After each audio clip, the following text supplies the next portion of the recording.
I never thought that much about the danger to me. In fact, I never even wore a Kevlar helmet. I can tell you anybody that's fought them may hate them, may have disdain for them, may have a variety of other feelings, but respects their capabilities. I knew we could do what we did do. I wasn't certain we could do it in time. Hello, I'm Jeff Cunningham, Professor of Global Leadership at Arizona State University and the Thunderbird School of Global Management, the world's foremost institution in developing business leaders from around the globe. And so I'm very pleased to welcome you to our Iconic Voices interview with General David Petraeus.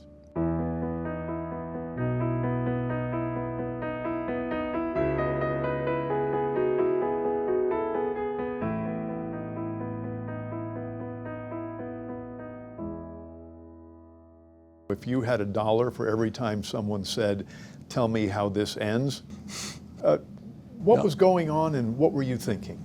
Well, I wasn't thinking, or I might not have said that with Rick Atkinson, multiple Pulitzer Prize winner, sitting in the back seat of my Humvee.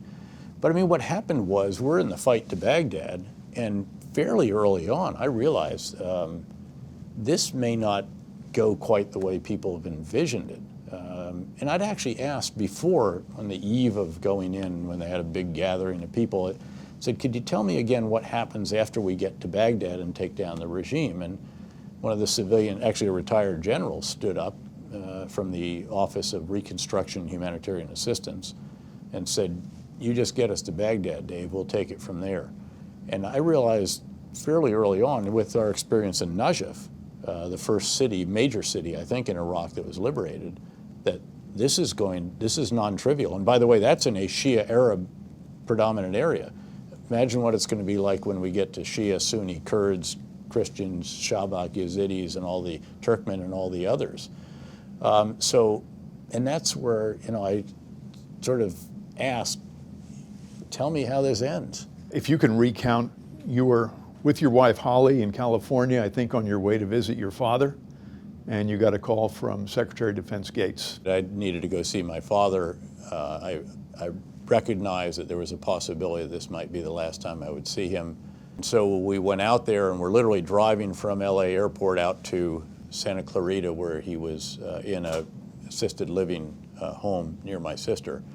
On the way, we get literally every phone in the car goes off, and I'm actually on a laptop, I guess with the Wi-Fi, and all of a sudden the inbox just starts scrolling. I mean, just messages are just coming in. And it was from everybody who knew me saying, Secretary Gates needs to get hold of you. And so I took a call, and it was Secretary Gates, and it was basically, President wants you to go back to Iraq to take command of the multinational force in Iraq. And it was interesting because the coverage was not that great. It was in sort of these hilly areas before you go up over. So we pull into a convenience store parking lot off the freeway, off an exit. And here we are, having one of the most important calls of my life on a cell phone, and with slightly spotty coverage. And I wanted to have a somewhat in-depth conversation. I wanted the Secretary to understand what he was going to get if he got me. And the truth is, in a conversation like that, they just want to get you to yes and then say thanks very much. It was interesting because the conversation that I had with President Obama when he began our meeting, just the two of us, everybody else was going out of the Oval Office as I was coming in, and they were avoiding eye contact, and I sort of knew what was coming. But he started off by saying, I am asking you as your President and Commander-in-Chief to go to Afghanistan and take command of the International Security Assistance Force. And when someone starts a request like that, it's not something to which you can say no. But again, I wanted to have a conversation. I wanted to say, look, you should understand that I will provide my best professional military advice based on the facts on the ground and the mission you've given us as we have discussed it, and informed by the issues with which you have to deal uniquely. Congressional politics, national politics, coalition politics, strain on the force, budgets, deficits, all these are your province. I'll be aware of those, but my advice, the options that we craft will be determined by facts on the ground. And a year later, That was the way that I structured my advice. And at the end of several meetings, when I was asked if I agreed with the decision that was made, which was less than what I'd recommended, it was different from what I recommended. It was a more aggressive drawdown initially and then more aggressive overall. I said with great respect, as you'll recall our discussion, my recommendation was driven by facts on the ground, awareness of what you're dealing with. But at the end of the day, the facts on the ground haven't changed over the course of the last week, and so my recommendation is also unchanged. And that was a very interesting, tense moment. In the business world, you'd receive a huge bonus and a promotion and all sorts of Yeah, a bigger office. I wasn't doing this for the stock options. What does it mean to a layman, to a civilian? What does it mean to become a 4-star? And I'll just, before you answer, I'll preface it by saying that there are twice as many Nobel Prize winners in the history of the Nobel Prize than there are 4-star generals in the history of America. Candidly, it's a particularly big deal if you are going to be the commander of a theater at war. I guess it's an even bigger deal if you do it for 2 theaters of war over time. Although I was in between those 2 assignments, between Iraq and Afghanistan, I was actually the commander of the U.S. Central Command with an area of responsibility that encompassed both of these locations, literally everything from Egypt in the west to Pakistan in the east, Kazakhstan in the north to Yemen, and the waters off Somalia, the pirates we had as well. We were very proud that we had 90% of the world's problems in the CENTCOM area of responsibility. But that's different actually than the guy on the ground commanding that particular, again, Iraq or Afghanistan. You're not just the face of the war. You are, again, the one individual, perhaps more than anyone else, together with your country's ambassador, who is going to be listened to the most intently by the commander-in-chief. Each time you were in the Oval Office, you were dealing with a president that either had or would have re-election on their mind. And of course, President Bush was not running for re-election in Bush II, which is when the surge was conducted and so forth, and he was such a steadfast commander-in-chief during that period. But again, that didn't matter. I mean, they still have political imperatives, they still have political issues, there are budget deficits, there are all these issues that are frankly beyond the purview of the individual in Iraq or Afghanistan. Indeed, just that his own boss has a bigger purview. And then you get to the Pentagon and you have the whole world. And then you get to the White House and you have, again, a host of additional factors and issues. And my view was that I should be aware of these. Again, you just can't provide something that's completely irrelevant because it's so unrealistic. But that the recommendation and the options developed would be driven by the facts on the ground, not by what's going on in Washington. When you were faced with dealing with political leaders that had very strong cultural issues that guided their decision making, how did you manage to deal with them in Iraq and Afghanistan during those years? Very carefully, with a considerable degree of, at times, patience, occasionally showing the full range of emotions, ideally while acting rather than actually truly losing it. You don't get to choose your partners in real life in those kinds of circumstances. So there was quite a reasonable period during which the results for which we sacrificed so much with our coalition partners and our Iraqi partners, these results were sustained. It was only when Prime Minister Maliki, unfortunately, undid what we'd worked so hard to achieve, that he, trying to shore up his Shia political base, he went after the Sunni Arab leaders and then put down Sunni peaceful demonstrations very violently. The problem with that is that it tore the fabric of society once again, the fabric of society that we had put back together during the surge. You can remember that the surge of ideas mattered far more than the surge of forces. We added 25,000 forces to an existing 135 or 140,000 forces. That wouldn't have predicted the results that we achieved. The results were achieved because we changed the strategy 180 degrees in almost every single important area, from consolidating on big bases to living with the people because that's the only way you can secure them, from sort of tolerating or mildly pursuing reconciliation to embracing it and fueling it, to bring the Sunni Arabs again back into the fold and give them incentive to support the new Iraq rather than to oppose it. These were true big changes. This was the surge of ideas. How much danger did you face as a four-star general in Afghanistan? I never thought that much about the danger to me. In fact, I never even wore a Kevlar helmet in Afghanistan. That's not to say there couldn't be a random rocket that has your name on it, or a sniper out in some patrol area that we're in, so we went on a lot of patrols, a lot of villages. It doesn't mean that there couldn't be an improvised explosive device that all the other vehicles went over that detonates on the one that you're in.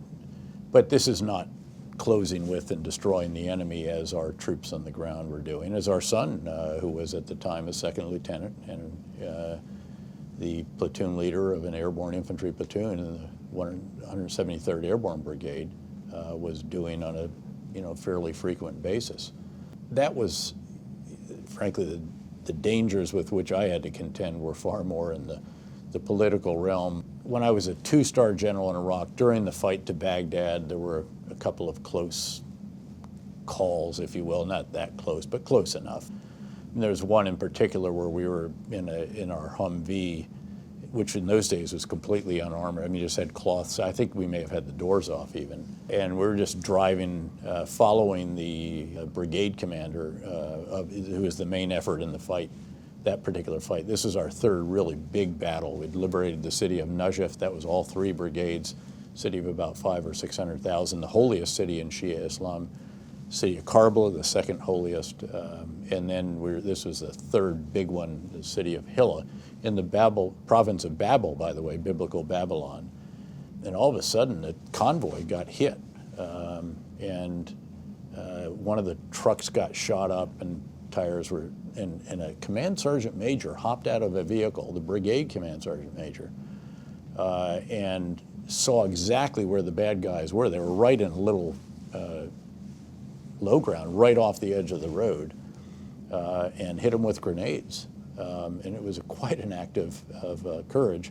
As a four-star in Baghdad, early on in the surge, when I started going out without a Kevlar on patrols, there was a bit of nervousness. I still wore the body armor, but I just felt, maybe this is something I ought to show that I'm comfortable enough to go out without a Kevlar helmet.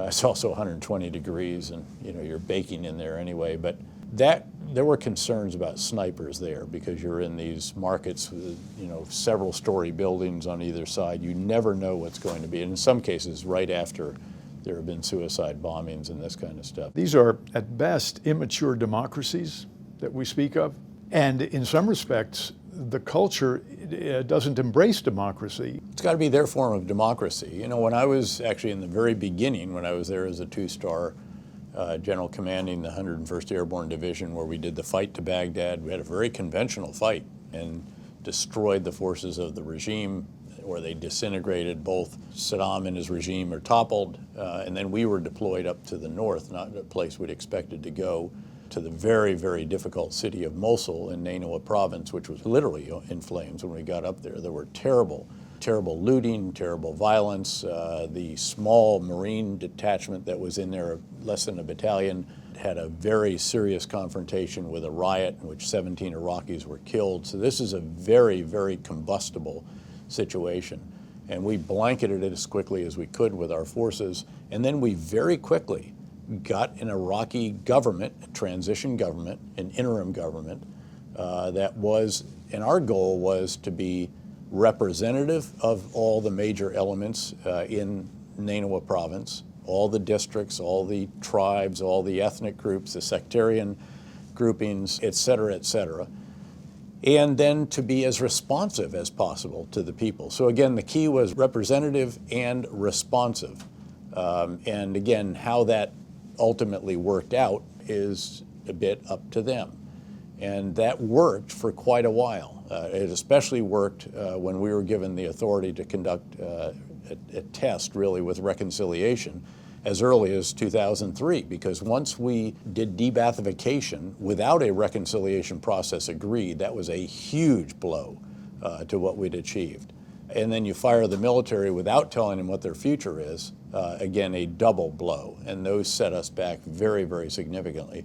We had a test question that was on the wall of the operations center whenever I was a commander anywhere, and it asked, will this policy or operation take more bad guys off the street than it creates by its conduct? And if the answer to that is no, you don't do it. And then the Ba'ath Party members, again, I'm not talking about the senior guys. We were happy to kill or capture those. We were proud to have killed Saddam's two sons in Mosul and a number of other of the so-called deck of cards individuals. But when you get down to level 4, you're talking tens of thousands of individuals. You're talking 110 tenured professors in Mosul University, the kinds of people, frankly, that we should have wanted to keep. The idea was provide an incentive to the individuals affected to continue to support the new Iraq. Because if you provide them a disincentive, you might as well recognize that you're either going to have to kill, capture, or run them out of the country, because they will oppose the new Iraq and they will be a source of problems rather than a source of solutions. You're there fighting the hardest battle that anyone has fought living today. And you're watching people die, and you personally are writing letters to the families of dead men and women in combat. And politicians, either misguided or fighting the last war, are executing this de-Baathification, causing these problems. How do you deal with the frustration? Well, you, first of all, in a rational, respectful, calm, and hopefully convincing manner, explain when issues are being considered that should not be considered. You know, the kinds of thoughts that ought to be considered, go sit under a tree until the thought passes kind of ideas. Unfortunately, there was no consultation with us when that was done. That was very early on. That was in May of 2003. The first time we know of it is when we're reading the document that is the Coalition Provisional Authority General Order number 1 equivalent, and then number 2.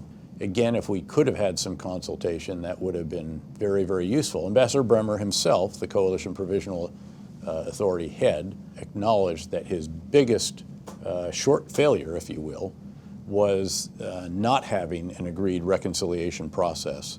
And frankly, there never should have been a de-Baathification without an agreed reconciliation process. Because again, you're casting tens of thousands of Iraqis who are actually quite influential, in many cases well-educated, the respected members of their societies, on the ash heap of history. Did it ever seem to you that we waited till the place got really messy before we asked you to come back and fix it? You know, it was pretty desperate when we went back. I think sometimes it takes a real crisis to make a significant change, and there's something to that.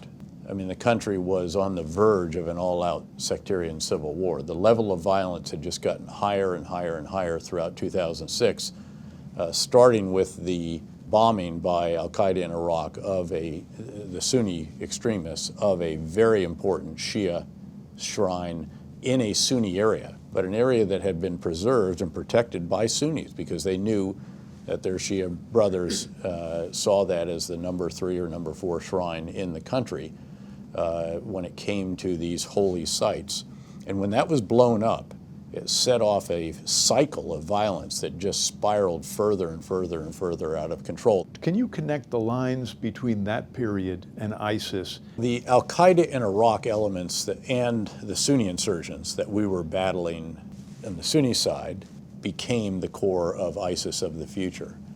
We destroyed these elements during, estimates have been that they were down to dozens at most. They were truly rendered incapable of accomplishing their mission without reconstitution, which is the definition for destruction. And the Sunni population was now supporting the new Iraq because of reconciliation and, again, going after al-Qaeda in Iraq. By the way, as we reconciled with tens of thousands of Sunni Arabs who had either tacitly or actively been part of this insurgency, that then allowed us to identify the irreconcilables even better than we could before. Mm-hmm. And we went after them with even greater operational tempo. So our special mission units under first General McChrystal and then Admiral McCraven were doing 10 to 15 operations every single night against, again, the Sunni. And then we ultimately created an element that also went after the Shia militia extremists as well. The remnants of al-Qaeda in Iraq were indeed the elements that ultimately came back to life, got back off their stomach, onto their knees when Prime Minister Maliki went after the Sunni Arabs, the leaders, and then violently put down the demonstrations about that. It flipped that community, and they were willing, again, to tacitly or even actively support individuals that ultimately became the Islamic State's leadership and then some of its rank and file. And of course, that drifted over into Syria, where you have a full-on sectarian civil war, a country where Bashar al-Assad and his Alawite Shia majority of less than 15% of the population, with some other elements as well, is opposing, say, 65% of the population is Sunni Arab. There's also a sizable Kurd population there as well. They draw a great amount of additional strength, start getting the international volunteers, equipment, money, really revenue-generating organization and experience, and then sweep back into Iraq, first into Anbar province, and then into Mosul in that very impressive, frankly, conventional offensive. I mean, this is an army that came this time. This is not an insurgent or terrorist organization. This is a real army. But frankly, we do pretty well against real armies. And ultimately, over time, I'm confident that the Islamic State will be defeated in Iraq. And the question again is, what happens with Baghdad politics? You said ungoverned spaces will be occupied. Ungoverned spaces in the Islamic world, especially it seems this part, which is from West Africa, North Africa, Middle East, including the Sinai, by the way, of course, where we're seeing real problems, and then into Central Asia and perhaps some other areas. These will be exploited by Islamic extremists. And the effects of them exploiting these areas will not be contained in those areas. I think that's a huge revelation, if you will. That's something we really have to take to heart, because it means you can't admire the problem until it goes away, as people sometimes waggishly say in Washington. You have to do something about it. And in doing that, American leadership is absolutely indispensable. Doesn't mean we do it ourselves, everything. It doesn't mean that we don't want coalition members, especially Islamic countries.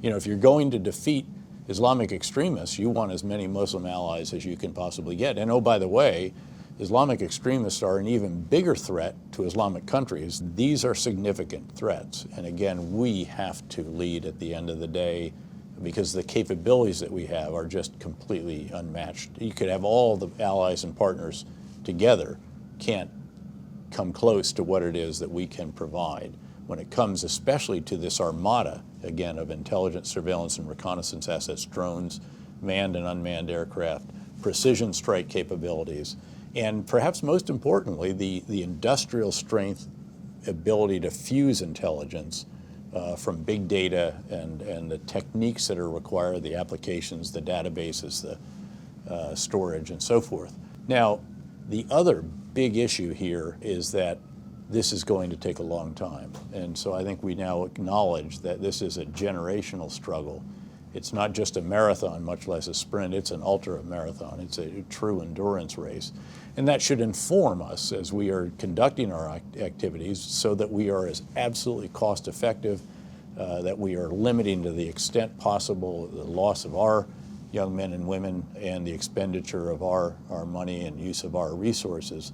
Again, get as many coalition partners as you can. They're worth it. Having commanded the largest coalition, I think, in history in Afghanistan, with actually active members, coalition maintenance takes a lot of time, but it's worth it. Churchill was right that the only thing worse than fighting with allies is fighting without them. I read that 3,000 of our troops were killed by IED explosions, 30,000 wounded. How did you communicate and motivate our troops that they might succeed in an area that had become so desperate? I truly believed in what it was we were going to do. I did believe that if we changed our approach, if we incorporated the ideas that I just described, which again were very big shifts, if we implemented that strategy, a comprehensive civil military counterinsurgency campaign worthy of that description, with all of the components of it, which went far beyond just the military and security and special ops components, if we did that, that we would indeed drive down the violence, which would enable all of the other elements that are so important to cementing the gains on the ground, to building on them, and getting the people to, again, support the new Iraq rather than to oppose it. They wanted to oppose al-Qaeda in Iraq, which had become so abusive, but we needed to be able to secure them to do that. Again, these were big, big changes. And I think the troops realized that we could achieve progress. This is not a win or lose. This isn't to take the hill, plant the flag, and go home to a victory parade. And they knew that as well. What you're trying to do is gradually accumulate progress so that you can gradually transition to Iraqi security forces, Iraqi institutions, and gradually go home. And that did indeed work for quite a period. And it was only when the sectarian activities that really alienated a population that we'd brought back into the fabric of society, once those were pursued, it was undone, and that is absolutely tragic. And I understand that in order to feel what combat troops were dealing with, that you managed to get yourself shot. We used to jokingly say that, this is all part of battlefield realistic training.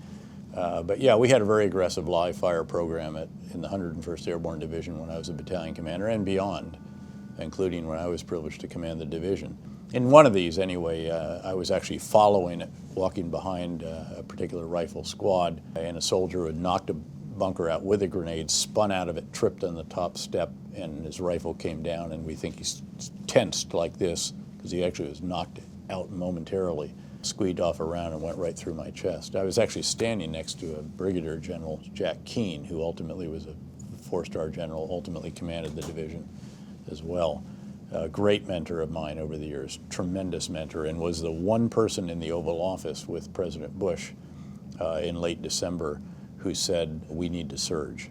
Apparently what they'd all agreed on was who should command the surge, but none of them besides General Jack Keane said that there should be a surge of forces. Anyway, so that was an interesting moment, and it's one of those where if it hits an artery, you're finished. And they medevaced me in an aircraft with Keane holding my hand the whole way, and then put me back in the helicopter, flew me down to Vanderbilt Medical Center, and that's where Dr. Bill Frist actually came in and did thoracic surgery, opened me up, cut me, and found the artery that was nicked, cauterized it, and then pulled the bone and other stuff out and sewed me back up. But I also used to jokingly say that, I was dying to meet Bill Frist. Again, I guess I have some sense of what individuals experience, but, it's nothing, these are trivial compared with those who have obviously lost a limb, lost eyesight, or lost multiple limbs. I understand in the hospital with the gunshot wound that the nurse or the medic had to put a tube into your chest without anesthetics. Yeah, that was a memorable moment, because I'm in the post-hospital. They realize it probably hasn't severed an artery or he'd be dead by now. It had bled out. But there's fluid, very clearly, and so they've got to get suction in there to get that fluid so that you don't suffocate on your own fluids, which is the big danger. And it's one time where somebody said, this is really going to hurt. I mean, I've heard people say, this will be a prick, this is really going to hurt. And he didn't have time to do any anesthetic whatsoever, and he just took a scalpel and cut an X in my side right here, right to the bone. I mean, crunched right to the bone, and then peeled it back, ripped it back, and drove a hard plastic tube right into my lung and got suction on it. The comeback was reasonably quick, I was very thankful for that, frankly. I was not the most patient of patients. I was doing laps around the hospital. I'd put you have a lot of other, ultimately I think I had 3 chest tubes at one point in time, plus whatever else is, IVs and other tubes. And you flunked rehab is what you're telling me. Yeah, so I'd put it all in a wheelchair and push it around just to keep active to do anything. And then ultimately got out of there, I think within about a week, less than a week. There's a story, tell me if it's apocryphal, about you doing 50 push-ups to prove you were ready. Yeah, no, I mean, I said, what do I need to show you? Either I still had some tubes in or pulled them out, just got down and knocked out 50 push-ups. I've jokingly said it's the only time I ever stopped at 50, but no, so they realized, just let this guy out of here. He's a madman? Yeah, there's a little something genetically strange here. Speaking of genetics, you grew up in a hamlet that could have been right out of a Washington Irving novel, Cornwall on Hudson. Yeah. You yeah, were village. just a few miles away from West Point. With a name like David, the Goliath Slayer, and your last name, Petraeus, the Latin version is Peter, which means the rock. Inevitably, you were going to go do something in the Middle East. I don't know if it was inevitable or not. In fact, a lot of people have said, at various points, people get lucky or lucky with timing. I mean, if you'd been the guy that commanded the 101st prior to you, you would have gone off to the Pentagon. In fact, he did, and he four-star tremendous officer, great general, had fired the first shots of the Gulf War. But again, I come in and take over, and off we go. And folks said, oh, he got lucky with the surge, and he got lucky because the Sunnis were ready to reconcile. I've always thought that luck is what happens when preparation meets opportunity. In fact, that's a quote from a Roman philosopher. I'd spent a lot of my life preparing for the possibility that I might do something again in a war zone and worked that very, very hard. Interestingly, I'd not been in true combat prior to being the commander of the 101st Airborne Division when we went through the berm or over the berm in Kuwait. You tell us a little bit about the people that you draw inspiration from in terms of your leadership and why. Well, Grant was a very big figure to me for a number of reasons. He was, I think, near genius as a tactical leader, an operational leader, and a strategic leader. He does have a tough time at Shiloh, but that's where he utters that phrase. Sherman comes out of the night. It's one of these rainy nights. Grant's sitting out in the open. He's just waiting for the sun to come up. We've all experienced this in the field. Had a very tough day on the battlefield that day. Almost pushed back into the Tennessee River. He's literally on the bank of the river. Every available area with cover is being used as a makeshift hospital. You can hear the screams of those who are having limbs amputated. There's still people out on the battlefield who haven't been recovered who are calling out. And he's got his slouch hat on, a wet cigar in his mouth, rain's dripping off his hat. And Sherman comes out of the dark and says, well, Grant, we had the devil's own day today, didn't we? And Grant says, yep, lick 'em tomorrow, though. And that kind of determination is inspirational if you're in a tough fight like we were in the surge in Iraq. And it just so happened I was reading Grant Takes Command, and I find I'm just enthralled by what he experienced. Bruce Catton captures this brilliantly. And then, of course, he has the Battle of Vicksburg, one of the great operational battles of all time, and so risky that his most trusted lieutenant, Sherman, asks that a letter be put in the official file that he objects to the level of risk. And Grant throws loose, and then he comes back and invests Vicksburg in a siege and ultimately takes it down. A huge, huge battle, because this gives the North now control of the Mississippi River, and it splits the Confederacy in two. And then he develops the first real strategy ever for the Union forces. And it's basically that Sherman's going to come across, he's going to take Atlanta, Savannah, and come north. He's got a couple of different generals coming out of the Tidewater area. They're all headed, here's Richmond. He's got Sheridan coming down the Shenandoah Valley, taking it away from the Confederates for the first time. Used to be their granary, their source of stores and so forth. And then he's in Meade's back pocket going right at Lee. And when he hits Lee the first time, instead of backing up to Washington as every general had done before him, he just sidesteps and hits him again. And the troops cheer when they realize they're not walking back to Washington.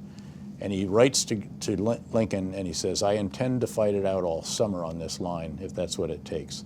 And it took all summer, all fall, all winter, and into the spring before Appomattox in April 1865. But a brilliant operational plan. And frankly, people forget that there could have been a very different outcome if Sherman had not taken Atlanta and if Sheridan hadn't won in the Valley, because that basically sealed the election for Lincoln, which prior to that was very much open. There were those that wanted to sue for peace, and McClellan was a viable alternative candidate in that regard. So he's really an extraordinary hero in that sense. Just the sheer will, the indomitable determination, the quiet fortitude and so forth that I found very instructive, again, literally during the surge itself. And I told that story about Sherman a couple of times on very, very bad days. And guys still write to me, and at the bottom, we'll put lick 'em tomorrow. And it's something. I had a number of great mentors over the years. I mentioned General Jack Keane, but I was privileged to work for General Jack Galvin 3 different times personally. First as his aide when he was a 2-star general, division commander, and we really developed a very close relationship. He's a real soldier scholar, statesman as well later on. And he's the one that basically asked me if I didn't want to raise my sights more than the maximum effective range of an M60 machine gun, i.e. go to graduate school instead of to another infantry, even a ranger assignment. And that made a huge difference. General Galvin said to you at some point in your time together, there's no book that explains leadership in battle. You know, at some point I do want to do that. Obviously, when I had some time on my hands after leaving government before figuring out what I was going to do next, I did in fact outline a book, and the title was Relentless: Leadership Lessons Learned -- Some the Hard Way. And it lays out my thoughts on strategic leadership in particular, of getting the big ideas right, communicating them effectively to the breadth and depth of the organization, overseeing their implementation, and then often, most importantly, determining how they need to be refined, revised, shot and left by the side of the road so you do it all over again and again and again. It's very applicable in the business world too. You look at like a great firm like Netflix, which starts out in the big ideas, we're going to put Blockbuster out of business by mailing CDs to people. Then they take it to the next level and digitally download the CDs, and then a huge bet in content provision. $100 million for House of Cards alone. I mean, that's this final step here. Okay, we're doing really well at this big idea. What's the next big idea? This is not, something that's casual. This is not, we think about lessons, or we, in the shower in the morning or something. But, getting the big ideas right was what we sought to do when we developed the Counterinsurgency Field Manual. And then we implemented the big ideas on the battlefield in Iraq during the surge, and then ultimately also in Afghanistan, albeit very different, very different place.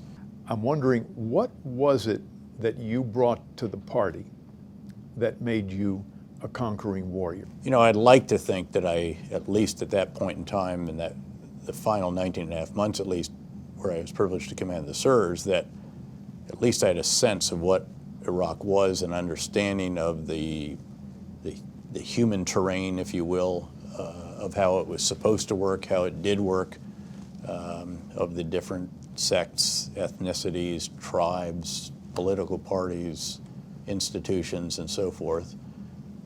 We'd spent a lot of time trying to get the big ideas right. We sort of thought that we had the right big ideas. And then what it took was, with a great team, and everybody embraced the idea. I mean, again, they weren't just apparent to me. I mean, I had people write to me, email, because you're accessible to anyone on email, including all your troops, and they'd write and say, thanks for letting us do what they taught us in the Counterinsurgency Center, but we'd not been able to operationalize before because we were withdrawing to consolidate on big bases and, quote, get out of the faces of the Iraqi people, as if we were part of the problem instead of part of the solution. And then there was a degree of determination. There's a little bit of the stubborn Dutchman in me, taking after my old Dutch sea captain father. And he, he was fairly relentless. There is a recognition that it's about results, boy, as he used to say. I'd come home and try to give some excuse about something, and he'd just sort of stare at me and say, results, boy. And you really appreciated it, I'm sure. Yeah, right. There are those kinds of qualities. There is a degree of even physical resilience. I mean, this stuff is draining. It's a grinding experience. Do we underestimate the physical toll of these kinds of pressures? Well, it's very tough, and we occasionally do those we've asked to go back repeatedly for tour after tour, especially, frankly, again, those that are out every day under body armor and Kevlar helmet with heavy loads and 120 degrees in the midday sun, and then a 25 to 35 knot wind blowing sand in your face. I mean, this is hard, just environmentally hard. And then you throw in an enemy who is very adaptable, has great expertise in explosives and small unit tactics and so forth, and downright barbaric in some cases, and in some instances willing to give his own life to take you with him. That's a very tough adversary. The enemy's impressive. Certainly there are some very talented, diabolically barbarically extremist enemies that we have who are very, very tough, and we should, we do recognize it. I can tell you, anybody that's fought them may hate them, may have disdain for them, may have a variety of other feelings, but respects their capabilities. It's tough, though.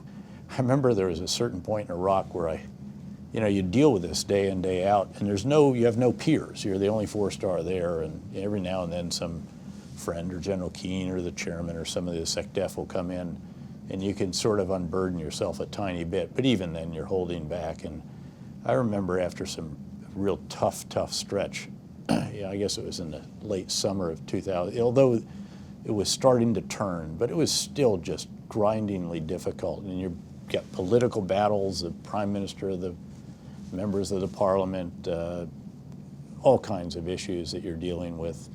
I remember I called up the chairman one time, chairman of the Joint Chiefs, and I said, "Hey, Admiral, I just want you to know, this is not the easiest thing in the world, and I hope you guys have some sense." Because remember, my own chain of command initially, for the first, 7, 8 months through the September testimony, really, by and large, wanted to draw down and hand off, which is what we'd tried already and had failed. But there was not enormous, unbounded confidence that we were going to be able to do what we ultimately did. But he said, "Yeah, I got it, Dave, and we won't leave you there forever." Said, and I actually I apologized later. I said, but except that, somebody needs to know. I wasn't going to tell my wife. I wasn't going to tell, you gotta. That's the challenge. That is the loneliness of command, as they say. General Odierno and I every now and then would sit there and say, "Ray, when is this thing going to turn? What's your take? I got to testify in 2.5 months here. We're going to have this may not." I knew we could do what we did do. I wasn't certain we could do it in time to have demonstrable results to report at the hearings, those very emotional hearings in September of 2007. And thankfully, 8 of the final 11 weeks leading up to those hearings had quite dramatic progress, quite dramatic reductions in the level of violence. If we'd not had that, it's not inconceivable that the policy could have been lost. And when it finished, you said, "And then we'll lick them tomorrow." Lick them tomorrow. Actually, when it finished, the ambassador and I were sitting outside PBS TV station in Arlington, Virginia. It was our final event. We'd done 2 of these long days of hearings, and each of us then did 8 or 10 rapid-fire interviews. We were actually a couple minutes early, and we asked the security guys to get out of the SUV, and we sat there, and we both turned to each other at the same time, and both said at the same time, "I am never going to do this again." But 6 months later, there we were. But Ambassador Ryan Crocker, literally the diplomat, I think, of his era in so many of our minds, and an extraordinary selfless servant and a privileged soldier with him as well as his wingman. General, an honor and a pleasure. Thank you so much. Mine. I know Thanks. You have a busy day and at least 50 push-ups to do before it's over. At least.